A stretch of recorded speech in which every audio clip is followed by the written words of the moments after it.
I'm Simon Albert. I'm from Montreal, and I make experimental games. And now that you know me, let's listen to some music.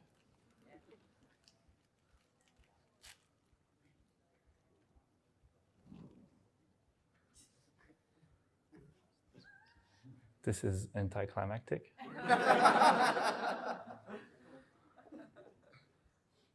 Let's try again.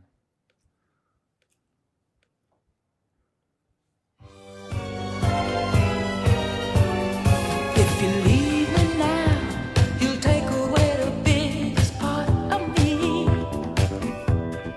Ooh, no, baby, please don't go. No. Hey. So that little song that you just heard is named If You Leave Me Now by Viola Willis. It's this rather obscure disco song from the 80s that mostly got forgotten. But the interesting thing about that song is that it recently got identified as being part of something much, much bigger. So I'm going to replay that song. Hopefully this sound is going to work. And see if you can identify what the new song is. Ooh, no, baby, please don't go. No.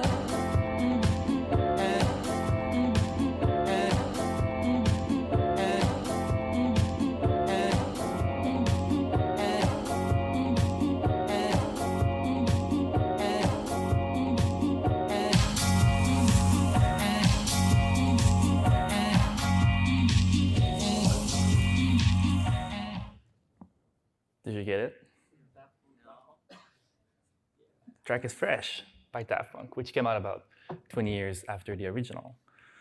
So that very simple example you just saw or heard is called sampling. Sampling is taking a part of a sound in a song and reusing that part as an instrument in a new song. I like to use music to talk about sampling because I love how sampling makes us rethink how creation works. Like creation is not just this pure, mythical, magical thing that comes out of a guitar or a piano, but creating something is also transforming something old into something new. It's called remixing. And remixing is a very basic tool of creation, and it's made of principles, like these ones. Copying, transforming, combining. These are the principles the guys from Daft Punk used to make that new song. They saw that little portion, they saw that little sample, and for some reason they saw something interesting in it, and they moved it over on their new song. That little segment, they transformed it. They changed its nature with a lot of EQ, they changed the semitone, and it was something completely different after. And they combined it with this kind of wavy beach song. So they transformed something old into something new. So these principles are also the ones I'm trying to work with. I'm a solo developer. I have a level design background, but right now I'm making games by myself. And I'm trying to remix stuff as much as I can. So the same way a music producer will go to a record store and just flick through records, like looking for samples to use for their new songs, I'll try to do the equivalent. But instead of a record store, I'll use the asset store. So a couple months ago, I was in the Unity asset store. And I was just browsing for stuff. And as you can see, I'm really cheap. So mostly browsing for some free stuff. And I was looking for things, and I remember stumbling upon this thing. It was this just normal-looking lookout tower, but it was free. And I was curious about it, so I downloaded it. And once inside the pack, I realized, oh, it comes with this sample scene. And I realized I don't really like the tower. Like it's I don't know, it's uninteresting. I don't like it, but for some reason, I kind of like the field. So I ditched the tower, and I kept the field. And this is copying. You just ignore the stuff that you don't like, and you move over the stuff that you do like. So I was looking at the field. I was like, why do I like it? I think it's really the grass model that I like. I don't know why. Like it's the color, it's the way it sways under the wind. I like it, so I'm gonna give it more emphasis. So I made it taller to give this kind of high grass field feeling, which is transformation. I changed the nature of the base asset by scaling it upward. And then it was a high grass field, so I was looking for this more dramatic feeling, and that sky was not very dramatic, so I put something a bit more fitting for the mood, which is combining. I just went to find another free asset and put it in my level. At this point, I added some post-process just to make stuff sexier. And my space was done at that point. It was as simple as that. And from there, I only added this one very simple mechanic in which supposed to be a video. Let's try again. I tweaked Unity's first-person controller into this kind of endlessly sprinting into this high-grass field person. And that's it. So these are very simple modifications that I did to an already existing asset.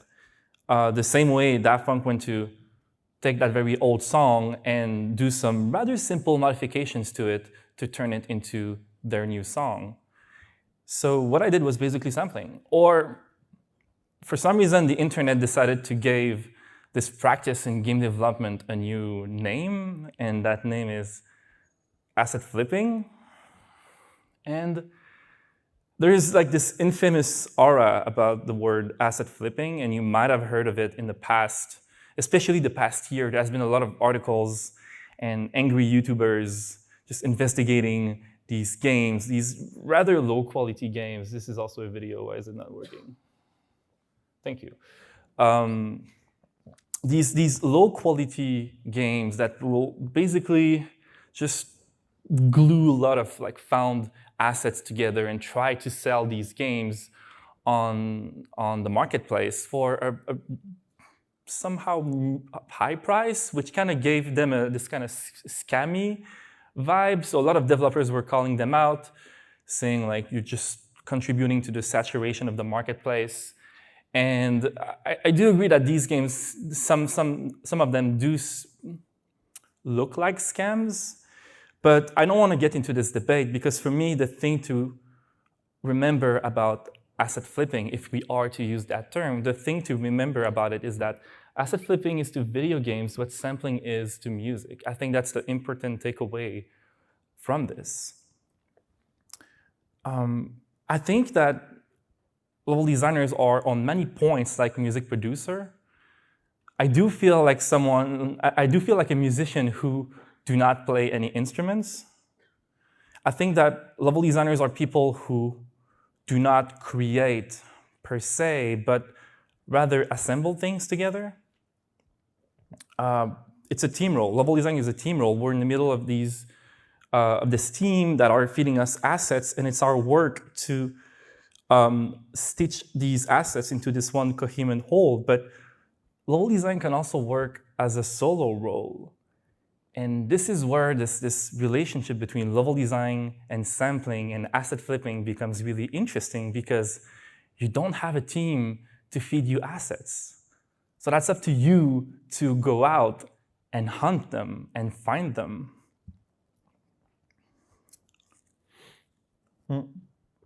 A few more months ago, I was playing around in the Content Example project. That's this huge project from Epic Games. And we have a lot of cool examples in them. And I was just browsing, looking for interesting things. And I remember stumbling upon this nice person running on fire. And I was not interested in the feature itself, like the FX But for some reason, I felt attracted to that thing. I felt attracted to the model running.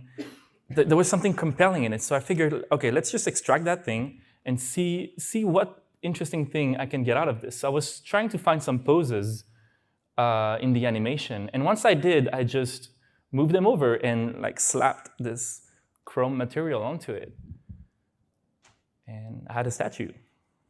I had no idea what to do with it, but I had something cool. So I just shelved it, and I was like, okay, I'll find something for you later. And in parallel, I was playing with water shaders, and I had this open water test map. And at some point, I added some fog, because fog makes everything better. And I remember flipping the water plane.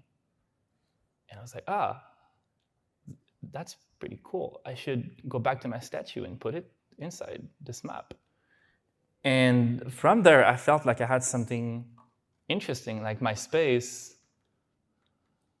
Like I figured I could make a game out of this interesting composition. This felt like a really good starting point to add mechanics, which is what I did. I made a game around it. You walk in this kind of boundless environment, and you have this statue like appearing and disappearing around you and collapsing. It's a very experimental game. But that's it. That's the whole experience. Again, I found something that I found interesting and compelling for no specific reason. But there was something that I found in that thing. I moved it over, transformed it, and then I made the game around it.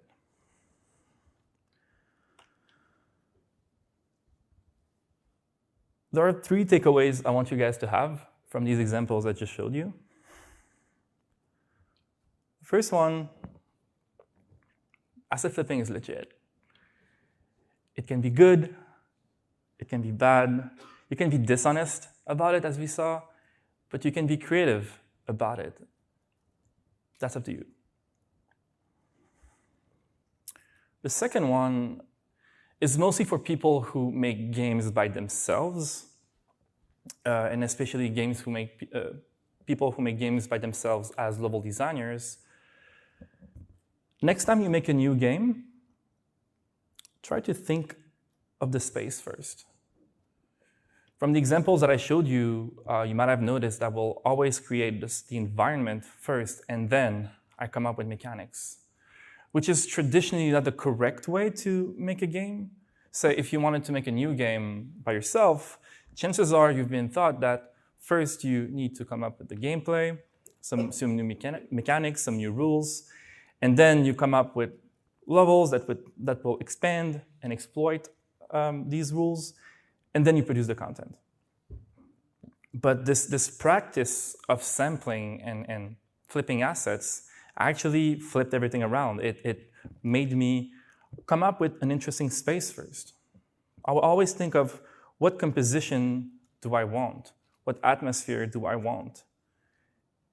And in parallel, I will play with content. I'll just flick through records or flick through the asset store and find interesting things I can transform and try to fit these assets into my spaces. And once I find an interesting match, only then I apply some mechanics to it. There are many useful things about that process, but like the one interesting thing is that it kind of makes you bypass this anxiety of making a new game. You want to make a new game, you're starting from scratch, and you're like, I have to come up with like new mechanics. What should I come up with? And I'm a level designer. I'm used to think about spaces rather than mechanics. So if you feel the same way, try this process and see what happens.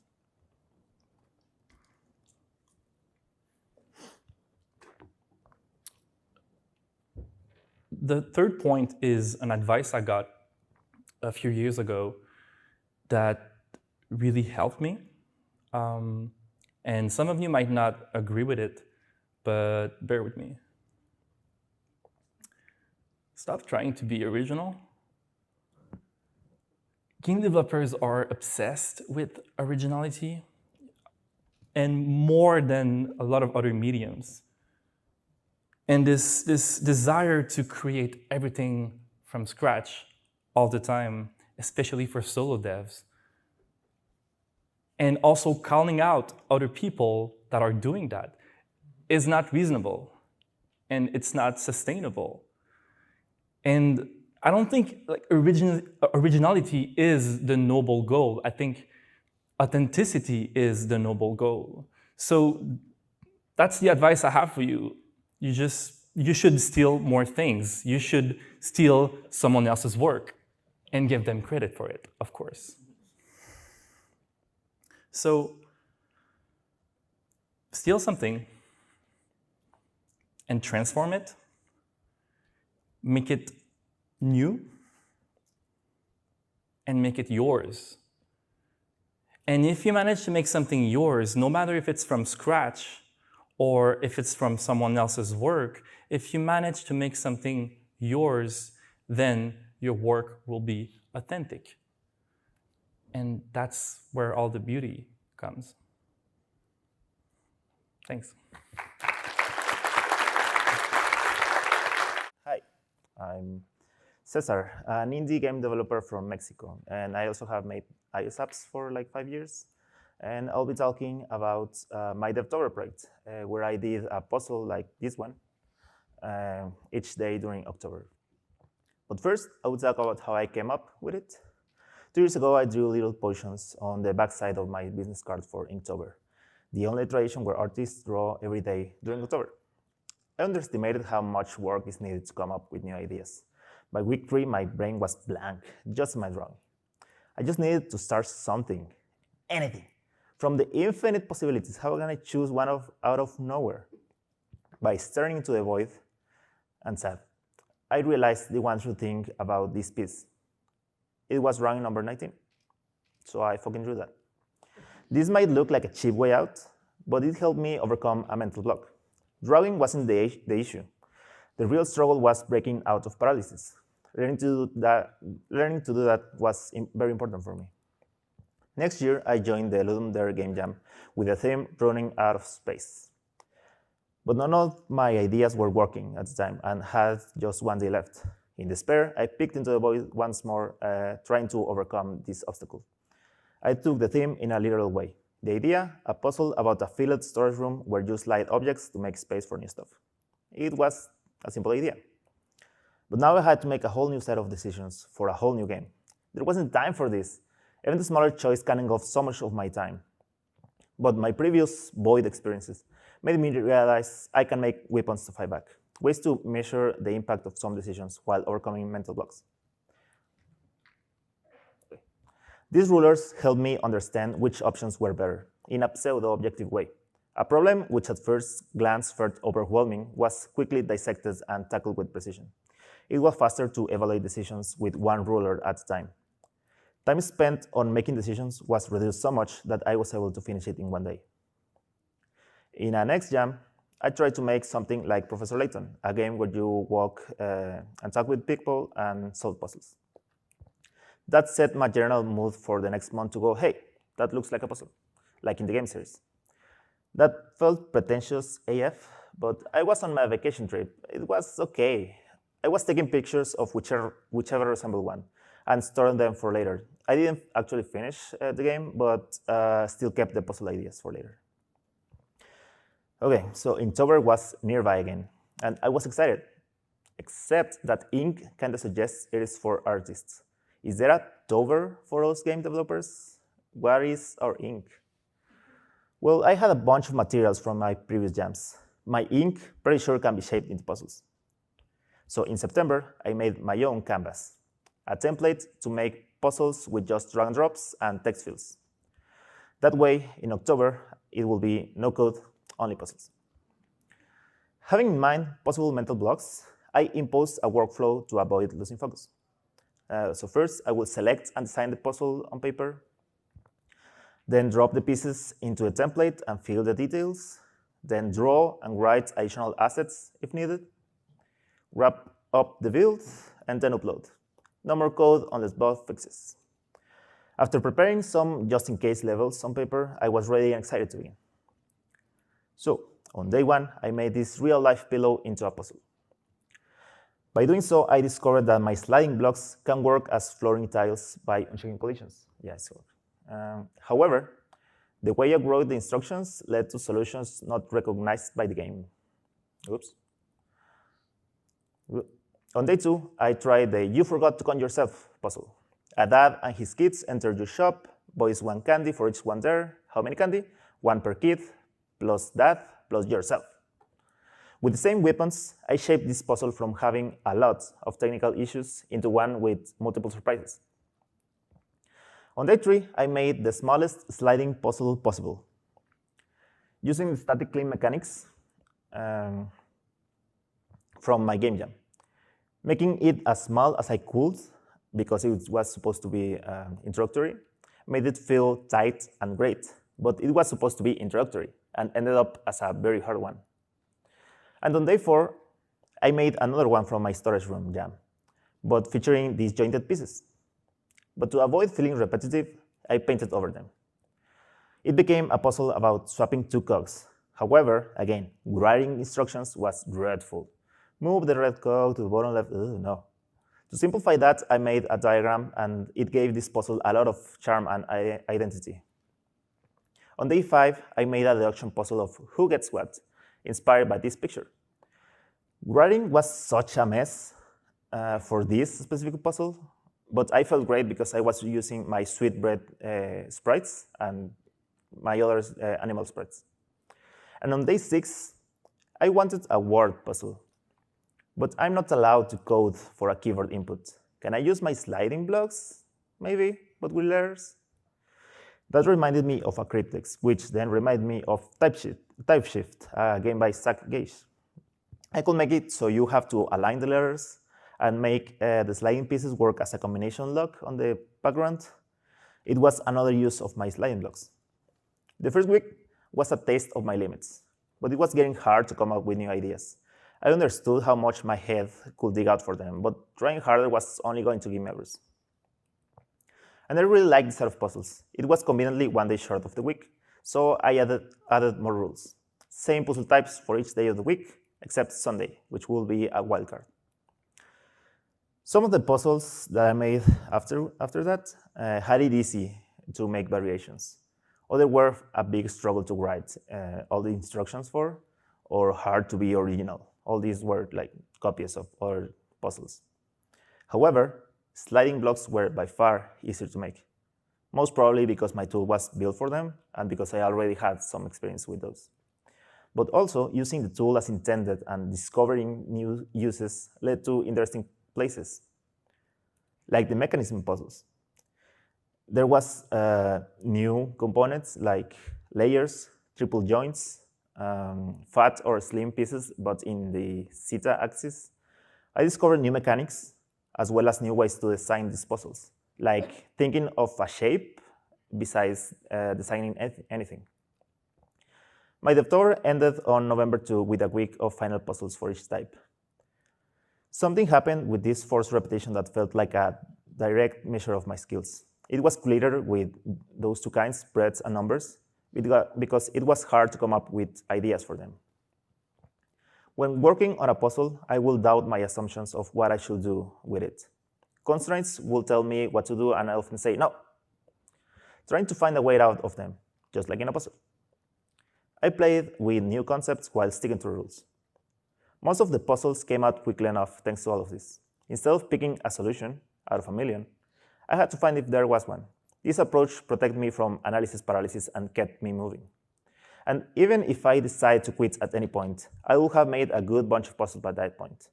This lifted a huge weight from my shoulders and made every puzzle felt like a big victory, and that was addictive.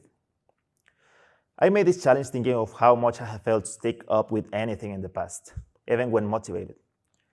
Hype energy tends to leave my body after 2 weeks, when doubts break in. I actually have measured that. That's why I started the September pre-project. That way, future self will have it easier to stick with the challenge. When October came, well, the thing was already there. The path was clear. Felt as if a past self was cheering me up. The rules help me remove distractions by setting up a process, allowing me to focus my creativity in the fun parts.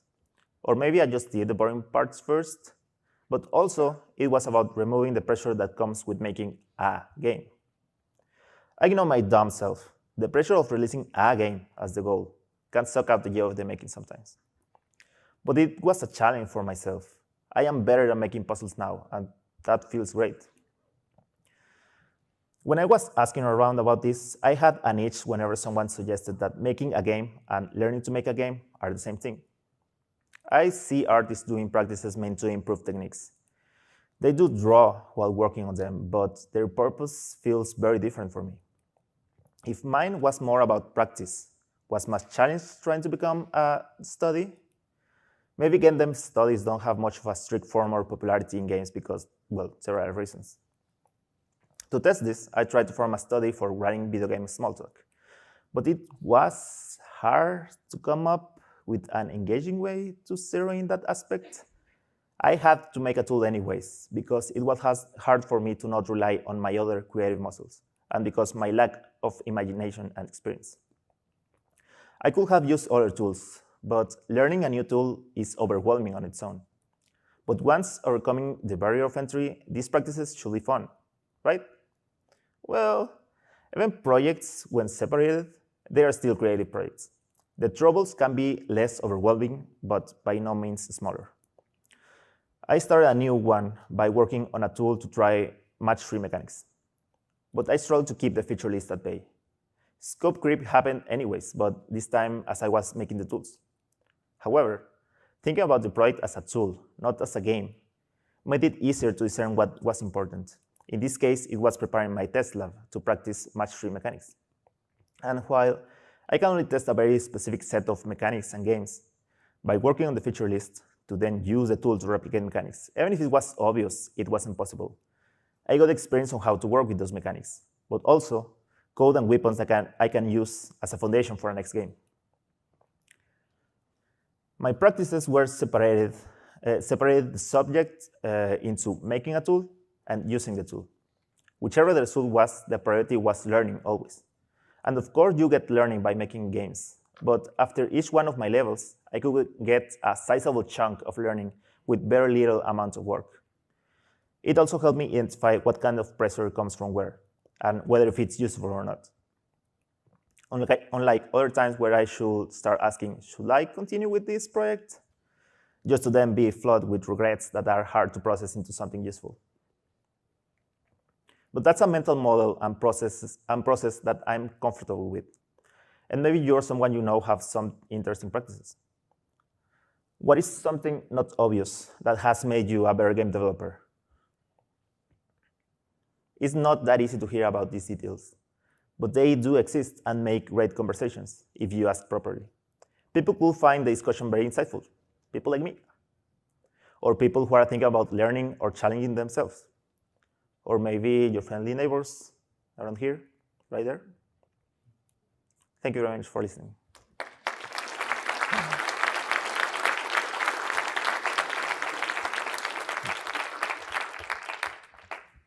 What now? Somebody has questions?